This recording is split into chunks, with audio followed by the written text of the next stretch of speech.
Can I get one more round of applause for Renee?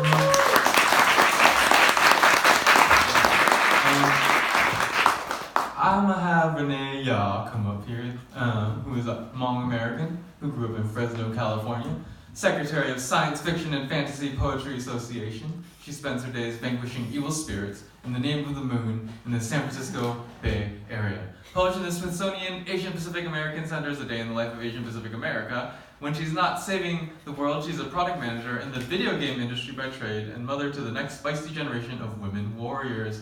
You can follow her on Twitter at Renee_C. Okay, cool. Bring up Renee with me.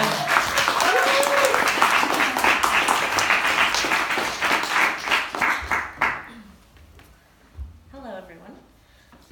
My piece is titled, How to Make a Central Valley Girl. This dish is extremely spicy and hot. Indigenous to the jungles, many of these ingredients are hard to come by in your typical grocery stores. Make sure to explore your sketchy neighborhoods filled with pickled vegetables and blue and white flip-flops that smack the bottom of your feet as you run for the ice cream truck. Average cook time is 14 years. Assemble the following to begin. 1 hospital split across 1 acre of land made to support a quarter of a million people, but make sure that most of the staff are flown in from the Philippines. Bamboo shoots that grow as tall as the 2nd story of brown apartments. They make for the best switches when Grandpa needs to whip your disobedient ass. Sugarcane, harvest by whacking with thick ceremonial knives, split into 1,000,000 pieces.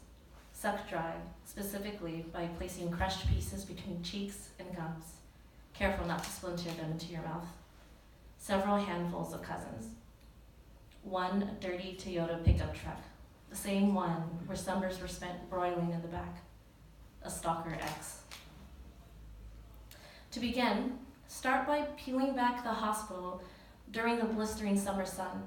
Flip occasionally to get a nice even brown. Remove the excess skin tags.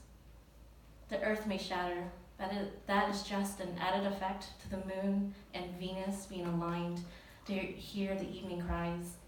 She will feel very connected to the silver lining in the sky, sometimes amongst clouds, sometimes from tears floating seamlessly on their own. As she marinates in passing summer sun, transfer to the Midwest. Tell her it's because she needs to be with other relatives so she can learn her native tongue. Dump her off with grandparents. Get lost among the fireflies and sticky air and sticky rice dipped in kotsal. After the first snowfall, transfer back to the broiling desert heat. Promise you'll never abandon her again. At this point, grab the cousins, grip and twist in half. Discard 1 half on the East Coast while the other stay bunched up. Make sure they don't get out of the Central Valley. And at this point, place in the dirty white Toyota pickup truck bed and transport to 7-Eleven, the laundromat, the family farm. When you don't harvest fast enough, uproot a bamboo shoot and threaten to whip. While this is happening, sneak off and crunch the sugar cane and gleefully laugh until Grandpa threatens you to. Grow out of helping your grandparents at the farm and grow into wearing crop tops and cut off jeans. Get a boyfriend who says that he doesn't like the way that pal looks at you. Make sure he follows you to class while you're not watching, and placate him when he grabs your arms and says he'll stab the next guy who looks at you. Break up and move 300 miles away for college.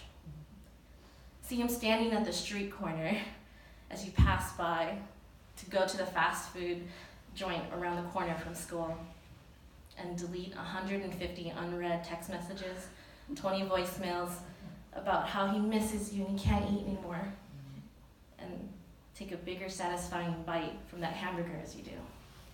Thank you.